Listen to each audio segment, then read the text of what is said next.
السلام علیکم فرینڈز، کیسے ہیں آپ؟ آئی ہوپ آپ ٹھیک ہوں گے۔ فرینڈز، آج میں آپ کے لیے بہت ہی زیادہ خوبصورت اور زبردست سٹوری لے کے آ رہی ہوں۔ اگر آج آپ کو یہ سٹوری اچھی لگے تو لائک کیجیے گا اور کمنٹ کر کے بتائیے گا کہ آپ کو آج کی سٹوری کیسی لگی ہے۔ میرا نام فرقان ہے۔ ہم لوگ شروع ہی سے انڈیا میں رہے، مگر اب ہمیں اچانک سے انگلینڈ جانا پڑ گیا۔ میری عمر 9 سال تھی۔ میں اپنی کلاس کا سب سے شرارتی لڑکا تھا اور ہر چیز میں بھی اول آ رہا تھا، اس لیے میرے اسکول والے بھی مجھے اسکول سے نہیں نکالتے تھے۔ اسکول کی کوئی ایسی کھڑکی نہیں تھی جو میں نے توڑی نہ ہو، اور کوئی ایسی ٹرافی نہیں تھی جو میں نے جیتی نہ ہو۔ بس اسی وجہ سے میرے اسکول والے مجھے برداشت بھی کر رہے تھے۔ میرے ساتھ میری کزن عارفہ بھی پڑھتی تھی۔ عارفہ بھی بہت ہی اچھی اور لائق لڑکی تھی۔ میں تو وہاں سے اپنی ماما کے ساتھ انگلینڈ آ گیا، مگر وہ وہاں ہی پڑھتی رہی۔ دراصل میری ماما انڈیا کی تھیں اور انہیں انڈیا سے بہت پیار تھا، اور بابا ماما سے بہت زیادہ پیار کرتے تھے، اس لیے وہ صرف ماما کی خوشی کے لیے ہی انڈیا میں رہ رہے تھے۔ مگر ماما ہمیں جلدی ہی چھوڑ کر اس دنیا سے رخصت ہو گئیں، اس لیے ہمیں یہاں سے جانا پڑ گیا، کیونکہ ماما کہتی تھی کہ میں اس کے بغیر یہاں نہیں رہ سکتا۔ عارفہ کو جب یہ پتہ چلا کہ ہم یہاں سے جا رہے ہیں تو اسے بہت دکھ ہوا، مگر میں بابا کو یہاں سے اکیلا ہی جانے کیسے دے سکتا تھا۔ مگر میں عارفہ تو الگ ہو گئے، مگر ہمارے دن سے ایک دوسرے کی یاد کبھی نہیں گئی۔ مگر وقت گزرتا گیا اور وہ وہاں میرا انتظار کرتے اور یہاں میں۔ ہم دونوں سے کبھی بھی اپنے گھر والوں سے ذکر بھی نہیں کیا تھا کہ ہم اچھے دوست ہیں۔ وہ میری ہر بات سمجھتی تھی، اس لیے وہ مجھے اچھی بھی لگتی تھی۔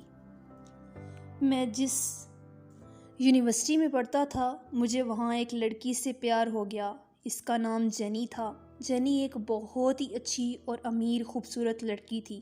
جینی کی ماں نہیں تھی اور بابا نے اس کو ہر آسائش دی تھی، مگر وہ ہمیشہ جینی کو یہی بولتے کہ جیسا تمہاری ماں نے میرے ساتھ کیا ہے، تم میرے ساتھ ایسا بالکل بھی نہیں کرنا۔ جینی اکثر مجھے بھی کہتی کہ میں تم سے پیار کرتی ہوں، مگر میرے بابا تم سے شادی پر کبھی بھی نہیں مانیں گے۔ مگر مجھے اس سے پیار ہو گیا تھا۔ بابا کی میں نے زندگی میں ہر بات مانی تھی، مگر اب ایسے لگتا تھا جیسے میں اگر جینی کو چھوڑ دوں گا تو میں خود کو کھو دوں گا، اور دوسری طرف مجھے اپنے بابا کو بھی راضی رکھنا تھا، مگر مجھے کچھ بھی سمجھ نہیں آ رہی تھی۔ پھر ایک دن میری ملاقات فیس بک پر عارفہ سے ہوئی۔ عارفہ شروع ہی سے مجھے بہت اچھی طرح سے جانتی تھی، اس لیے اس کو زیادہ سمجھانے کی ضرورت پیش ہی نہیں آتی۔ اس کو میں نے سب کچھ بتا دیا۔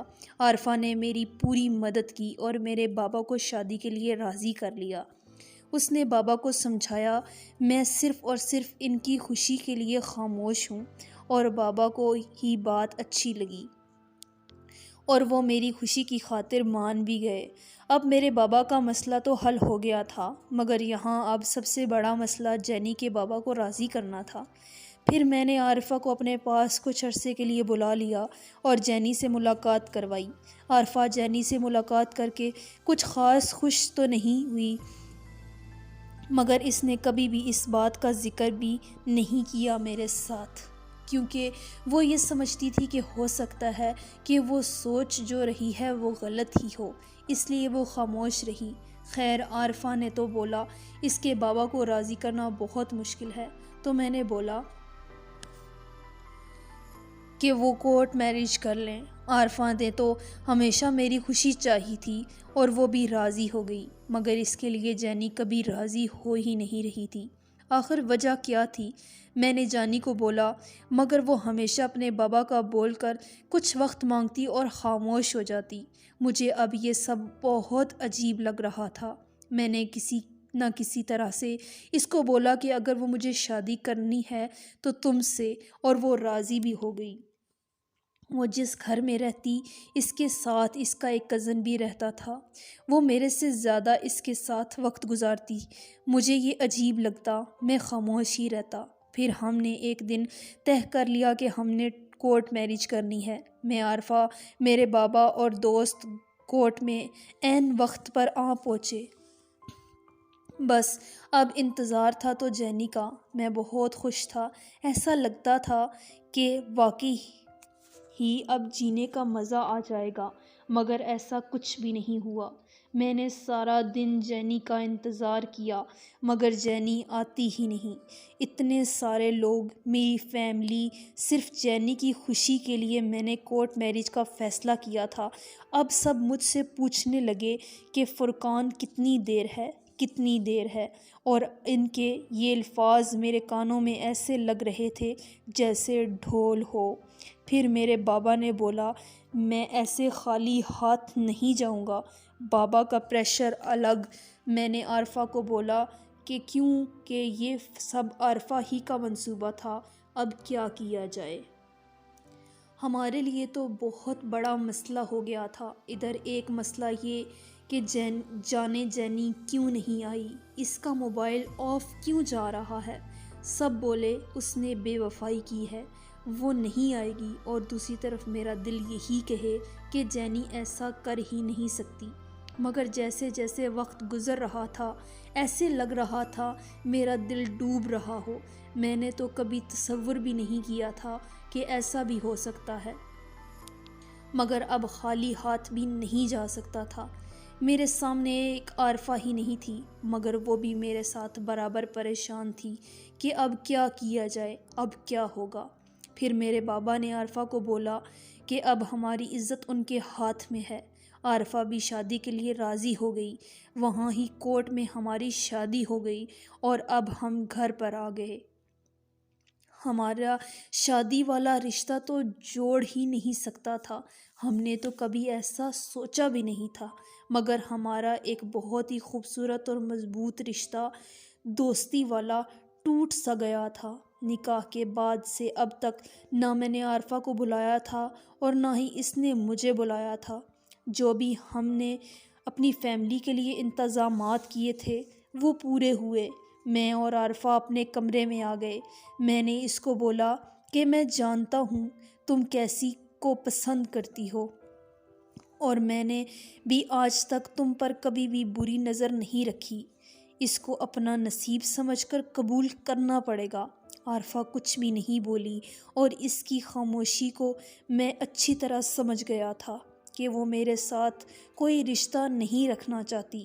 کچھ دن تو ایسے ہی گزرے۔ میں جینی کے گھر چلا گیا کیونکہ مجھے صرف اور صرف جینی ہی سے پیار تھا، اور میں صرف اور صرف اسی کے ساتھ ہی زندہ رہنا چاہتا تھا۔ ان تمام دنوں میں کوئی ایسا لمحہ نہیں تھا کہ جب میں نے اس جینی کو یاد نہ کیا ہو۔ جب میں نے اس کے گھر گیا تو میری ملاقات اس کے گھر کے چوکیدار سے ہوئی۔ پتہ چلا کہ جینی اور اس کے بابا امریکہ چلے گئے ہیں اور اب واپس نہیں آئیں گے۔ یہ بات ماننا میرے لیے ناممکن تھی کیونکہ جینی کی پڑھائی اور اس کے بابا کا سارا کاروبار یہیں پر تھا۔ خیر، میں اسی کشمکش میں واپس آ گیا اور میرے بابا نے مجھے بولا کہ تم اب اپنے کاروبار اور بیوی پر دھیان دو۔ کیا دھیان دوں؟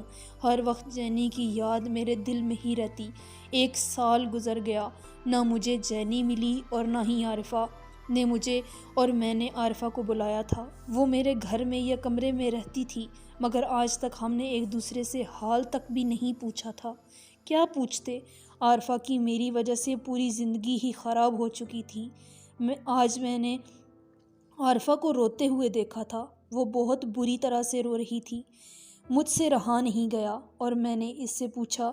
وہ بس روئی ہی جا رہی تھی، بس خاموش، اور آنسو تھے کہ رکنے کا نام ہی نہیں لے رہے تھے۔ میں نے اس کے موبائل پر میسج پڑھے، ان میں صاف صاف لکھا تھا کہ تم نے بے وفائی کی ہے، اور وہ جس لڑکے سے پیار کرتی تھی اس نے شادی کر لی تھی۔ کافی دیر میں نے عارفہ کے پاس بیٹھا رہا مگر وہ کچھ بھی نہیں بولی۔ جب میں اٹھنے لگا تو اس نے میرا ہاتھ پکڑا اور گلے لگا کر زور زور سے رونے لگی۔ آج واقعی مجھے لگا کہ میں نے غلط کیا ہے عارفہ کے ساتھ۔ میں نے اپنی عزت کی خاطر اس کی زندگی کو برباد کر دیا ہے۔ میں نے بالکل بھی اچھا نہیں کیا تھا۔ اس بات کا احساس آج شدت سے ہو رہا تھا۔ آج پہلی بار میں نے محبت کو رلتے ہوئے دیکھا تھا، بدنام ہوتے، بے وفائی کا داغ لگتے دیکھا تھا۔ میں نے عارفہ سے معافی مانگی اور خاموشی سے اٹھ کر چلا گیا۔ وہ وہاں کتنی دیر روتی رہی پتہ نہیں، کچھ بھی نہیں پتا، اور میں ادھر پوری رات جینی کو یاد کرتا رہا۔ آج میں گھر واپس آ رہا تھا تو میں نے جینی کو دیکھا۔ ہماری گاڑی سگنل پر رکی تھی۔ میں نے اس کو دیکھا مگر اس نے مجھے نہیں دیکھا، یا یوں کہو کہ اس نے مجھے دیکھ کر بھی اندیکھا کر دیا۔ مجھے یقین آ گیا کہ جو سب کہتے تھے وہ سچ کہتے تھے۔ میں غصے میں اس کے پیچھے اس کے گھر چلا گیا۔ جب اس کے گھر گیا تو وہاں تو کچھ اور ہی تھا۔ وہاں اس کا وہی کزن اور ایک چھوٹا سا بچہ جو وہاں کھیل رہا تھا۔ میں جینی کے پاس جانے ہی والا تھا کہ جینی نے گارڈز کو بولا کہ مجھے باہر نکال دیں۔ اس کے یہ اثرات دیکھ کر مجھے بہت دکھ ہوا۔ اس نے مجھے مڑ کر بھی نہیں دیکھا، مگر مجھے یہ بات جاننا تھی کہ اس نے ایسا کیوں کیا، کیوں دھوکہ دیا ہے اس نے مجھے۔ میں نے اس کو بولا، تم دھوکے باز ہو، بے وفا ہو۔ اس نے انتہائی دکھ سے میری طرف دیکھا اور اپنے روم میں چلی گئی۔ میں واپس آ گیا اور عارفہ کو آ کر سب بتایا، مگر وہ اپنے غم کی وجہ سے کچھ بھی سننے کے لیے تیار ہی نہ تھی۔ دوسرے دن صبح میں نے ایک چہرے کو دیکھا جس کو دیکھنے کا مجھے سالوں سے انتظار تھا۔ آج کا دن میرے لیے ایک نئی زندگی لے کر آیا تھا۔ میں جینی کے پاس گیا تو وہ انتہائی جلدی میں تھی۔ اس نے بولا کہ میں بے وفا نہیں ہوں۔ جس دن ہم نے شادی کرنی تھی اس دن بابا کو یہ بات پتہ چل گئی اور انہوں نے زبردستی جین یعنی میرے شوہر کے ساتھ میری شادی کروا دی۔ وہ بھی کسی اور کو پسند کرتا تھا۔ وہ تو صرف ہم دونوں کو ملوانے کے لیے ہمارا ساتھ دے رہا تھا، اور جین کو میری وجہ سے اپنی محبت چھوڑنا پڑی۔ آج ہم نے اپنا نصیب سمجھ کر یہ رشتہ قبول کر لیا اور اب ہمارا ایک بیٹا بھی ہے، اور میں تم سے بھی یہی بولنے آئی ہوں کہ تم بھی یہ رشتہ قبول کر لو۔ جینی جلدی میں تھی اور جاتے جاتے یہ بولا، مجھے تمہاری شادی کا پتہ بھی چل گیا تھا، اور وہ یہ کہتے کہتے چلی گئی۔ تو وہ چلی گئی مگر میں جیسے وہاں ہی رک سا گیا۔ عارفہ بھی یہ سب سن رہی تھی۔